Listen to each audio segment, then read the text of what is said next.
Donc, je commence la dernière capsule du cours du 11 novembre en alliage léger non ferreux. Je vais poursuivre avec le chapitre sur les alliages de nickel. Cette capsule-là ne sera pas très longue. Je vais me contenter de finir le cours de la semaine du 11 novembre en terminant le chapitre sur les alliages de nickel. Et ensuite, je pense que ça va être suffisant là, pour cette semaine. Je vais me réserver les dernières semaines de cours pour aborder les derniers chapitres. Particulièrement le chapitre sur les polymères, les céramiques, ainsi qu'un dernier chapitre sur les méthodes de choix de matériaux. Je poursuis avec la désignation des alliages de nickel. Donc ici, on va étudier les différents alliages à base de nickel. Qu'est-ce qu'on peut ajouter comme élément d'alliage et quelles propriétés peut-on améliorer par l'ajout de ces certains éléments d'alliage-là? Et ça va déboucher sur quatre familles d'alliages de nickel.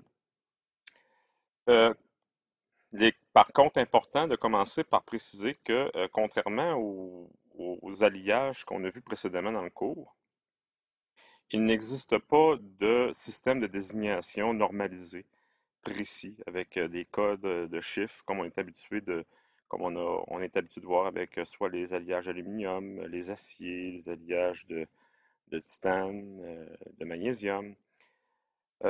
Parce que la plupart des alliages de nickel qui ont été conçus dans le passé ont été mis au point par des compagnies privées et elles ne se sont pas entendues entre elles sur un système de désignation universel.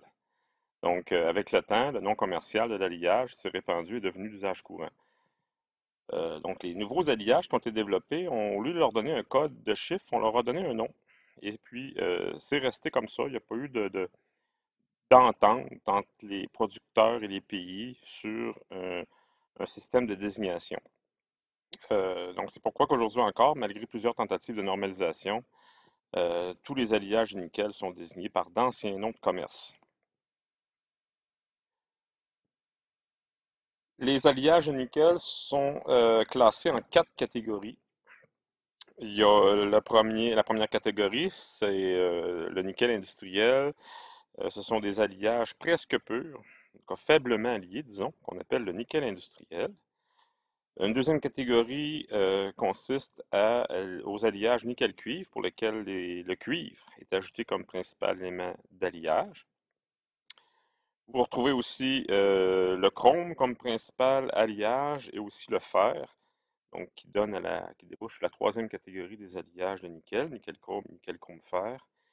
Et finalement, une quatrième catégorie pour lesquelles c'est le molybdène qui est le principal élément d'alliage. Nous allons commencer par étudier un petit peu la première catégorie qui consiste au nickel industriel. Donc, le nickel industriel contient toujours un petit peu de cobalt, jusqu'à 0,5%, de cuivre à 0,1%, du fer et du silicium, autour de 0,25% chacun. Donc, il y a à peu près autour de 1%, même moins d'1% d'éléments d'alliage. Il y a, à part le nickel 270, qui est un alliage précis, là, qui peut être considéré comme du nickel pur à 99,97%, on retrouve deux nuances principales de nickel industriel. Donc, il y a le nickel 200 et le nickel 201. Au niveau de la composition chimique, le nickel 200 contient un petit peu de cobalt. On avait dit précédemment dans la capsule précédente que le cobalt accompagne très souvent le nickel dans les gisements de nickel. Là, c'est deux métaux qu'on retrouve assez souvent ensemble, un peu comme avec le cuivre aussi. Il y a un petit peu de carbone aussi dans ces alliages-là, donc à 0,15% maximum. Il y a donc on l'appelle le nickel industriel pur. Et puis, il y a une version du nickel 201 à bas carbone qu'on identifie comme étant le nickel 201, pour lequel le carbone maximum toléré est de 0,02%. Donc, encore une fois, le nickel est accompagné du cobalt. Donc, à chaque fois, là, le teneur en nickel minimum est de 99%. Le reste étant d'autres éléments, en l'occurrence le cobalt, un petit peu de cuivre, un petit peu de silicium, puis un petit peu de carbone. Donc, au niveau des propriétés mécaniques, vous avez un tableau indicatif ici, là, comme par exemple avec la nuance du nickel 200. Qu'est-ce qu'on peut obtenir comme résistance mécanique? Mais ce qu'il faut se rendre compte, premièrement, c'est que, bon, comme le port des métaux, là, le nickel, ben, on peut le durcir par écrouissage, bien entendu. D'autant plus que, comme on l'a vu dans la capsule précédente, c'est un métal cubique à face centrée. Donc, les métaux cubiques face centrée, euh, le durcissement par écrouissage est important. Donc, on peut durcir beaucoup de métal en le déformant plastiquement. Donc, il se comporte, si on veut, un peu comme l'aluminium puis le cuivre, qui sont aussi cubiques à face centrée. Donc, à l'état recuit, ben, on peut atteindre 380 mégapascales. Le nickel est durci par la présence de cobalt et de carbone. Donc, même à l'état recuit, on atteint quand même des résistances mécaniques quand même assez intéressantes, avec un bon pourcentage d'allongement. Et puis, lorsqu'on l'écouit, le métal, bien entendu, là, la résistance mécanique augmente en vertu du taux d'écrouissage. Au niveau des applications pour le nickel, le nickel de manière générale, donc les propriétés de résistance à la corrosion sont très intéressantes pour le nickel. Donc, il se compare même aux alliages de titane en termes de résistance à l'oxydation et à la corrosion. Donc, c'est une des raisons pour lesquelles on a choisi le nickel, entre autres, pour faire de la monnaie. Le plaquage, là, les pièces de 5 sous sont plaquées au nickel et elles peuvent durer très très longtemps. Donc, le nickel résiste dans des milieux fortement réducteurs et aussi modérément oxydants. Et pourquoi? Ben, comme le titane, le nickel se protège avec une couche d'oxyde de nickel.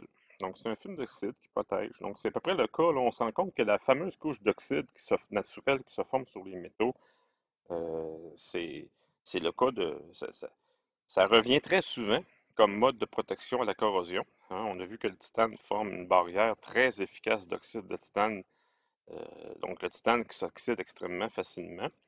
L'oxygène en contact avec le titane forme immédiatement une couche d'oxyde de titane très très stable qui le protège de la corrosion. On avait vu qu'avec le cuivre aussi est capable de former une couche naturelle d'oxyde, le magnésium, l'aluminium.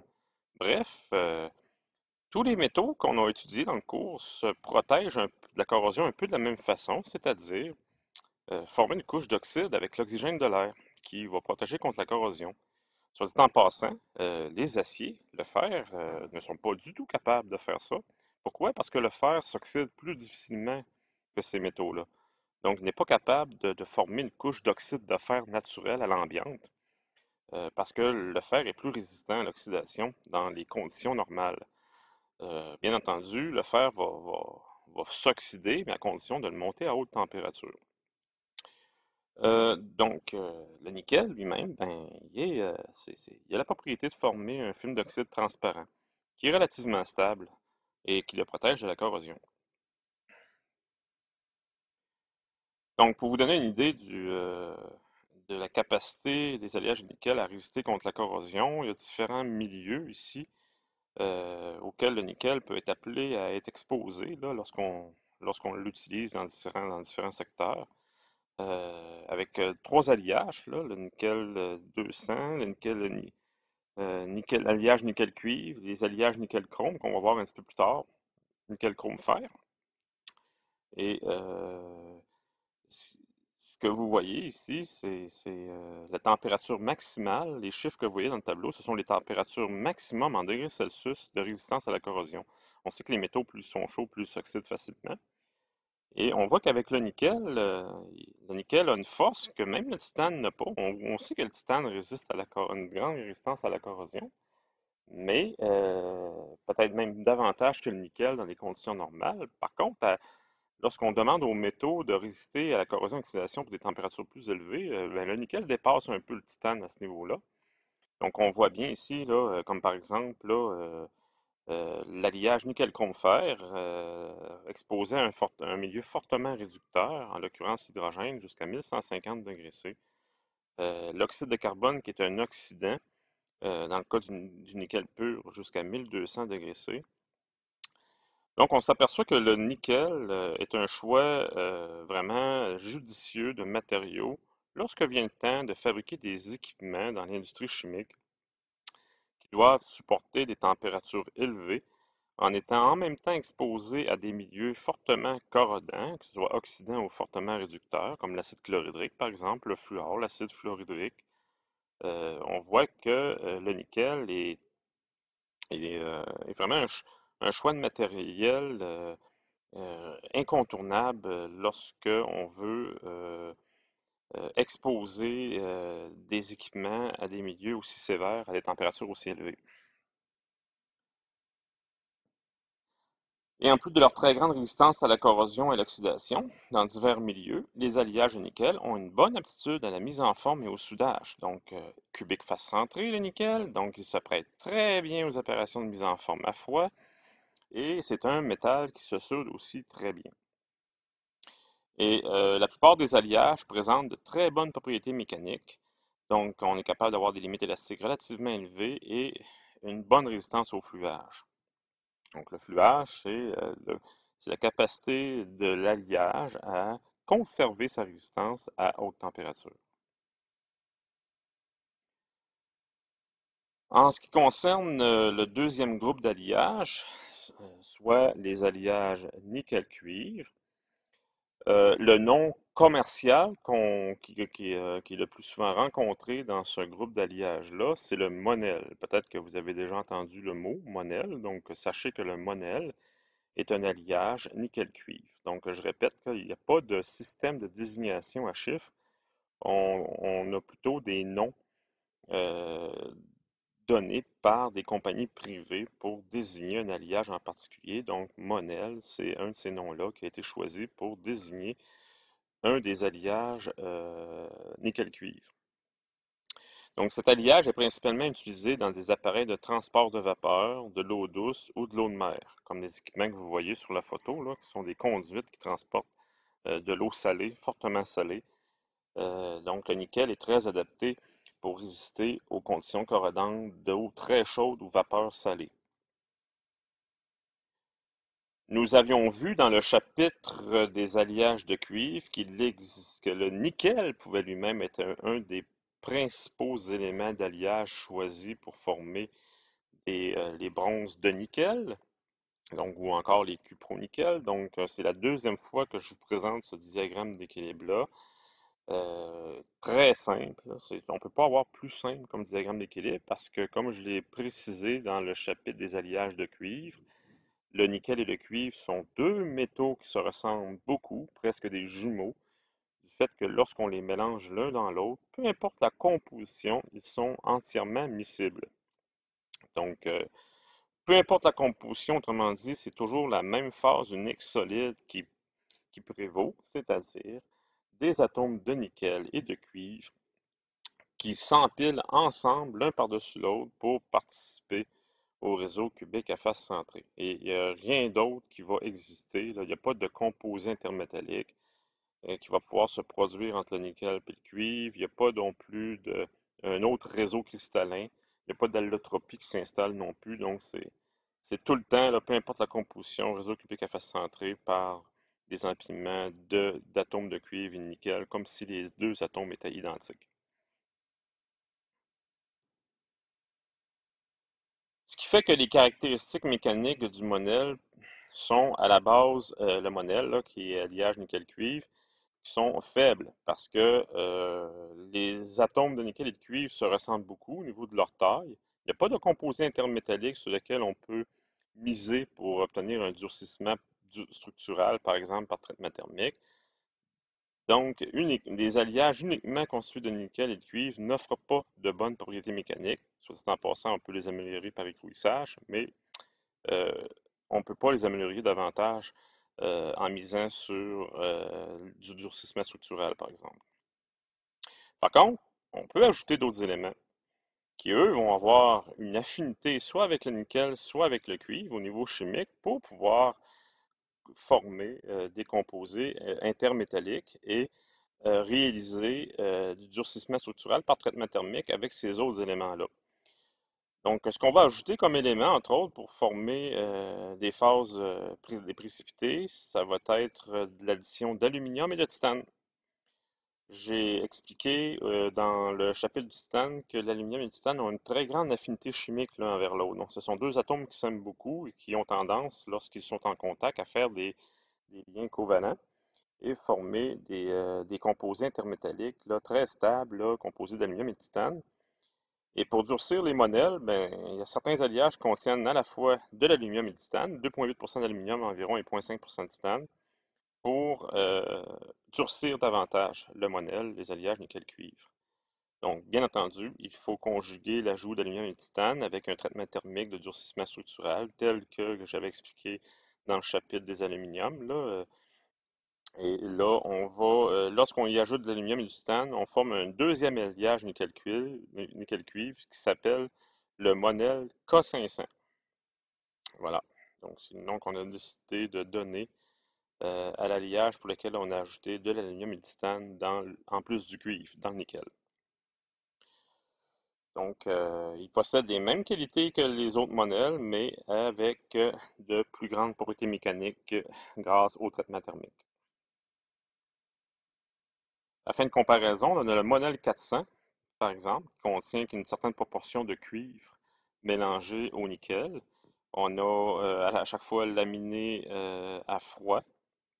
Non, laminé à froid, c'est-à-dire pour le Monel 400, on peut atteindre jusqu'à 840 mégapascales, tout dépendant du taux de laminage. Limite élastique, 700 mégapascales. Et avec le Monel K500, laminé à froid, ben, on peut atteindre jusqu'à 1000 mégapascales. Oui, c'est quand même une résistance mécanique quand même assez intéressante. En termes de résistance mécanique, là. Et puis, après durcissement, c'est-à-dire après traitement thermique, donc l'effet de l'ajout de l'aluminium et du titane qui vont former des zones de Guinée-Preston, comme on a vu au chapitre sur le durcissement structural, ben, on peut atteindre jusqu'à 1300 mégapascales en résistance mécanique, 1120 en limite élastique. Donc, c'est assez respectable. Donc, c'est même assez surprenant d'apprendre que les alliages de nickel peuvent atteindre des résistances mécaniques aussi élevées, considérant que le nickel il est cubique à face centrée.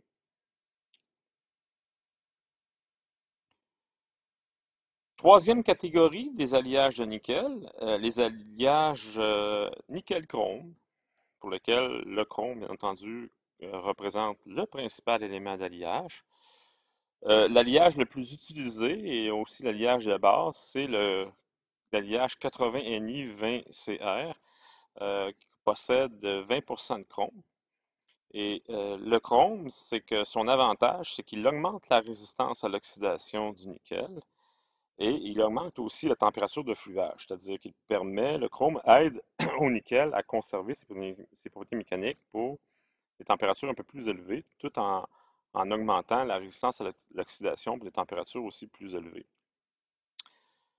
Ces alliages-là, on va les utiliser entre autres pour les résistances de chauffage électrique, parce que en ajoutant du chrome au nickel, le nickel qui est un conducteur électrique moyen, on l'avait vu, là, il est 5 fois moins conducteur que le cuivre, 3 fois moins conducteur que l'aluminium. Mais lorsqu'on y ajoute du chrome, il devient encore fortement moins conducteur. Et ça devient une propriété intéressante pour faire des éléments chauffants. On sait que pour être un élément chauffant, un matériel il doit être capable de conduire l'électricité, mais pas trop. Donc, pour qu'on ait un bon effet Joule, donc, soit dit en passant, le tungstène est un des meilleurs matériaux pour permettre le passage du courant tout en offrant une bonne résistivité, c'est-à-dire tout en chauffant ou en mettant de la lumière lors d'un passage de courant électrique. Un petit lien historique avec ça. Donc, vous savez que les ampoules électriques ont été mises au point par Thomas Edison, donc le même scientifique durant les années 1800, là, autour des années 1860-70, qui avait inventé le gramophone. Ben lui, il a découvert, ben, il a découvert, en tout cas, il a inventé l'ampoule électrique, mais au bout de 15 années d'essai. Donc, il avait essayé autour de 3000 matériaux différents. Et lorsqu'il est tombé sur le tungstène, ben, le, le filament éclairait sans rupture pendant des semaines et des semaines. Donc à ce moment-là, au bout de 15 ans d'essai, ils sont tombés sur le bon matériel et depuis ce temps, on utilise le tungstène pendant très longtemps. Là, je ne dis plus depuis aujourd'hui parce que de plus en plus, on remplace les ampoules électriques de tungstène par d'autres technologies. Il y a eu la mode des fluorocompacts là, avec l'utilisation de mercure, qui est un agent extrêmement toxique. Là. C'est un peu bizarre de faire la promotion du fluorocompact quand on se sert d'un des éléments les plus toxiques qui soit pour le fabriquer pour des raisons environnementales. Mais de plus en plus, on le remplace par une autre technologie qui est le LED. Mais pendant très longtemps, on a utilisé le tungstène comme filament pour émettre de la lumière. Et en même temps, ça émet beaucoup de chaleur. Donc, vous avez peut-être tous eu l'occasion de toucher une ampoule électrique pendant qu'elle est allumée. Fait qu'on se rend compte assez vite que un filament de tungstène, ça n'émet pas que de la lumière, ça émet beaucoup de chaleur. Donc, ça participe, autrement dit, ou ça participait, parce qu'on en utilise de moins en moins, ça participait au chauffage des maisons avec les autres systèmes qui permettaient de maintenir la maison chaude durant l'hiver. Encore d'autres détails concernant les alliages nickel-chrome. Donc, ce groupe d'alliages peut être durci par durcissement par précipitation aussi. Encore une fois, c'est la même stratégie qu'on emploie pour le groupe des alliages nickel-cuivre. On peut durcir davantage les alliages nickel-chrome en ajoutant encore une fois de l'aluminium et du titane.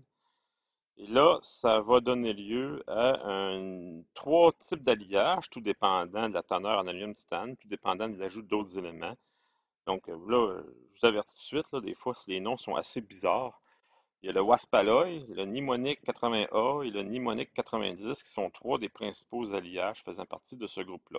Donc, ce sont tous des alliages qui, en plus du chrome, contiennent du titane et de l'aluminium pour augmenter davantage les résistances mécaniques. Et en plus de ça, il y a une bonne partie de ces alliages-là qui contiennent du bar, mais pas beaucoup, là, vous voyez, là, autour de 0,06%, c'est des traces, et du zirconium à 0,06% pour le contrôle de la taille du grain lors du traitement thermique. Oui, ça c'est ce qu'on a trouvé à faire là pour parce que là, ces alliages-là, les trois alliages que je viens d'énumérer, ben, on les durcit par traitement thermique parce qu'il y a de l'aluminium et du titane, donc on fait du durcissement structural. Et le nickel a comme particularité de faire en sorte que lorsqu'on chauffe, les grains augmentent, la taille des grains peut augmenter assez rapidement, ce qui va mettre, comme on le sait, en péril les propriétés mécaniques du métal. Quand les grains deviennent trop gros, on sait que les métaux ont une tendance à la fragilité et que la résistance mécanique baisse. Dans certains cas, quand les pièces sont très massives, ben, c'est d'autant plus le maintien, le temps de maintien en température lors de la mise en solution est plus important. Donc, la taille de grain a plus de chances a plus de temps pour grossir. Et dans certains cas, pour éviter ça, ben, on a mis au point d'autres alliages pour empêcher l'augmentation de la taille de grain lors des opérations de traitement thermique sur des pièces massives, donc bar et zirconium. Euh, Nickel-chrome-fer, ben, on pourrait dire qu'il y a deux catégories d'alliage nickel-chrome. Il y a les nickel-chrome, puis il y a les nickel-chrome qui contiennent en plus du fer. Donc le fer, à ce moment-là, devient le deuxième élément d'alliage principal. Et là, ça donne lieu à un autre sous-groupe, si on veut, là, d'alliages. On les appelle les alliages réfractaires ou encore les super-alliages. Donc nickel, chrome, fer, super-alliage. Et le nom principal qu'on donne à ce groupe d'alliages-là, c'est Inconel. Entre autres, les deux principaux, l'Inconel 600 et l'Inconel 601. Inconel, c'est peut-être un autre mot que vous avez déjà entendu. Donc, ça correspond aux alliages nickel, chrome, fer. Il possède des caractéristiques mécaniques semblables au Monel 400, qu'on avait vu tout à l'heure, mais il résiste mieux encore à la corrosion dans des gaz très oxydants. Donc, l'ajout de fer permet d'augmenter encore plus la résistance à la corrosion dans certaines situations. Ils peuvent aussi être durcis par durcissement structural. Encore une fois, toujours la même stratégie qui est employée par ajout supplémentaire de titane et d'aluminium. Vous avez ici, là, parce que j'ai mentionné tout à l'heure qu'une des grandes forces des alliages de nickel, c'était euh, la tenue au fluage. Le titane aussi a cette force-là, c'est-à-dire conservation des propriétés mécaniques pour des températures élevées. Donc, La raison principale de l'ajout de fer, c'est qu'il étend le domaine cubique à face centrée du diagramme d'équilibre vers des teneurs plus élevées en chrome et va, au point de vue mécanique, augmenter la tenue au fluage. Donc, ce qui veut dire que, ce que ça veut dire, c'est que le chrome à la base augmente la tenue au fluage. Euh, euh, il permet au nickel de conserver ses propriétés mécaniques pour des températures plus élevées. Mais pour que le chrome puisse avoir cet effet-là pour des températures encore plus élevées, on l'accompagne du fer. Donc le fer va, autrement dit, jouer sur le diagramme d'équilibre et dissoudre du chrome davantage pour que le chrome, pour des concentrations plus élevées, puisse contribuer à une meilleure tenue au fluage. Et vous avez, pour essayer d'illustrer ça un peu ici, là, vous avez une courbe qui est relatif à un alliage précis, là, le nickel-chrome fer 14,6, c'est-à-dire 14% chrome, 6% fer, communément appelé le Inconel 600. Et vous avez ici, ce que ça exprime, c'est en fonction de la contrainte, vous avez le taux de fluage en pourcentage, donc autrement dit, la perte de résistance mécanique par rapport, par 1000 heures d'exposition à différentes contraintes. Donc, par exemple, ici, vous avez une courbe à 700 degrés C. Ce que ça veut dire, c'est on a fait des essais. On a exposé un échantillon d'Inconel 600 à 700 degrés C. Et puis, on lui fait supporter des contraintes variables et on calcule la perte de résistance mécanique en pourcentage par 1000 heures d'exposition. Donc, plus la courbe elle est haute, plus ça veut dire que ça prend une contrainte élevée pour faire apparaître le phénomène de fluage. Bien entendu, plus la température est élevée, plus la contrainte qui va faire apparaître le phénomène de fluage est faible.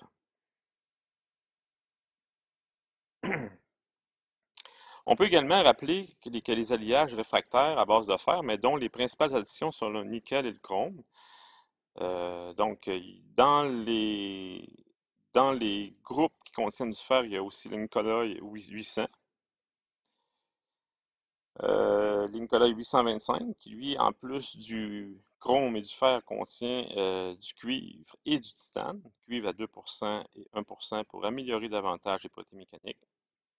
Et c'est vraiment là, ce sont des alliages qui visent à aller chercher le meilleur, le maximum et le meilleur compromis entre la résistance mécanique et la résistance à la corrosion. J'aurais même pourrais rajouter ici à des températures élevées.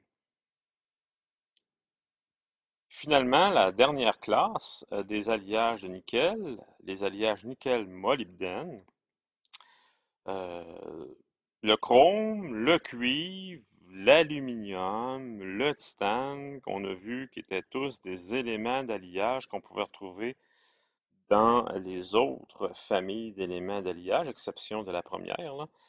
On remarque que ce sont des métaux qui sont assez bon marché, hein. Le chrome, c'est pas très cher. Le cuivre, ben, si on le compare à d'autres métaux, il est quand même relativement abordable aussi. L'aluminium, c'est pas cher. Le titane, ben, il est un petit peu plus, il est un peu plus cher, là, par ordre de grandeur, là, que l'aluminium, bien entendu. Mais par rapport à à tous ces métaux-là que je viens d'énumérer, le molybdène est beaucoup plus dispendieux. Euh, donc, on a affaire à un groupe d'alliage qui est moins abordable et donc pour lesquels ça vaut la peine d'utiliser, autrement dit, ce groupe-là euh, d'alliage-là va offrir des propriétés, là, à certains points de vue, là, supérieures aux trois autres. Et vous êtes en mesure de lire qu'on a choisi encore là un nom tout aussi bizarre pour désigner les alliages nickel-molybdène, là, Astoloy. Et il y a trois groupes principaux, là, l'Astoloy B, Astoloy C et l'Astoloy X. Et quand est-ce qu'on va utiliser ce groupe d'alliage-là? Lorsqu'on a affaire à des conditions corrodantes et oxydantes extrêmes. Donc, c'est dans tous les alliages métalliques confondus, même si là on inclut les titanes, les aciers, le magnésium, les aluminiums, peu importe, c'est ce groupe d'alliage-là qui offre la résistance à la corrosion la plus élevée.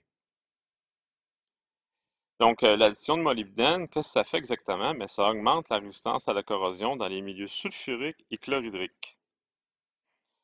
Même les alliages de titane sont moins résistants à ces conditions-là. Donc, les nuances au molybdène chrome fer résistent à la plupart des milieux chimiques industriels. Donc, on voit à quel point ils peuvent être importants. On les appelle aussi des alliages réfractaires. En plus du molybdène, la plupart de ces alliages-là vont contenir un certain pourcentage en cobalt, 2,5%, du fer autour de 5% et du tungstène à autour de 4%. Puis il existe aussi un alliage nickel-molybdène qui est durci par traitement thermique. Et là, devinez avec quel élément? Bien entendu, l'addition d'aluminium et de titane. Et les alliages nickel-molybdène qui contiennent de l'aluminium, du titane et qui sont durcis par durcissement structural portent un nom René 41. Donc, ce sont des alliages c'est une entreprise qui a décidé de donner ce nom-là à cet alliage-là qui avait été développé dans le tournant des années 60. Pour illustrer un petit peu à quel point les alliages de nickel, nickel-chrome, nickel-molybdène peuvent être résistants à l'oxydation, vous avez un graphique ici qui permet de comparer, par exemple, la résistance que vous voyez comme courbe. Là, une courbe, c'est que c'est la perte de masse, donc c'est vraiment une courbe en rapport avec la corrosion. Quand un métal se corrode, ben, il perd du métal, bien entendu. Le métal s'oxyde, donc les atomes de métal réagissent avec soit l'oxygène, un agent oxydant, et peut donc disparaître du métal. Et le métal se corrode et il y a une perte de masse qui est associée à la corrosion que vous voyez ici en pourcentage. Donc 0, c'est 0% de métal perdu, jusqu'à 10, 20, 30, 40% de métal perdu.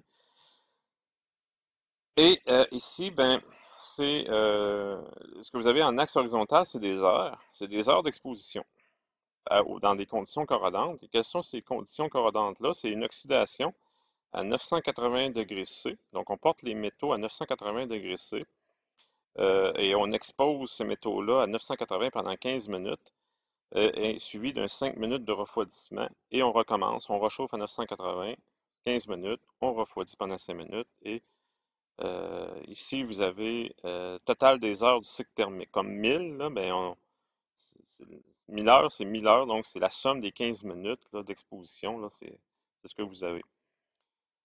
Euh, Et bien entendu, plus le métal est exposé longtemps, plus le nombre de fois, le nombre de 15 minutes qu'il a été exposé aux conditions oxydantes est élevé, bien, plus il va perdre du métal. Et vous voyez les courbes, il y a quatre courbes qui correspondent à des alliages de nickel. Nickel chrome 14, 9, 14% chrome, 9% molybdène. Vous avez 14, donc le Lincolnel 625, Lincolnel 600, le nickel chrome 20, donc avec 20% de chrome, Lincoln 800. Bien, vous voyez que ce qu'on remarque, c'est que les droites restent quand même relativement planes. Ça veut dire quoi, ça? Ça veut dire qu'ils perdent très peu de métal, même pour un très grand nombre d'heures d'exposition aux conditions d'oxydation à 980 degrés C.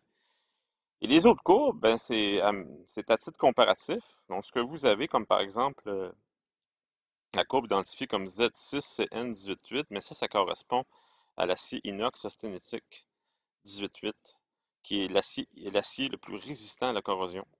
Et vous voyez à quel point la courbe chute rapidement, c'est-à-dire que pour un très peu nombre de 15 minutes d'exposition à 980, l'acier inoxydable 18,8 perd énormément de métal, donc la corrosion est très rapide. Il perd 40% de sa masse pour 200 heures d'exposition à 980 degrés C. Et voyez en comparaison à quel point les alliages à nickel sont très peu atteints par ces mêmes conditions-là. Vous avez d'autres aciers ici qui se comportent un peu mieux, le 25-20, 25% chrome, 20% nickel, qui lui-même aussi se fait quand même attaquer assez rapidement. Donc on voit à quel point, euh, donc là, ça c'est pas le Z, attendez un instant, là, je me suis trompé, là, c'est un alliage de nickel aussi, le 12NC2520, c'est un incolloy, euh, tandis que le 18-8, c'est un acier inox, donc un système de désignation ici, là, et là on voit à quel point que on peut aller chercher des résistances à la corrosion très grandes par, entre autres, l'ajout de chrome et de molybdène. Voilà. Dans les alliages de nickel, il y a d'autres sous-groupes dont j'ai pas parlé, là, mais qu'on utilise, qui ont certaines applications intéressantes.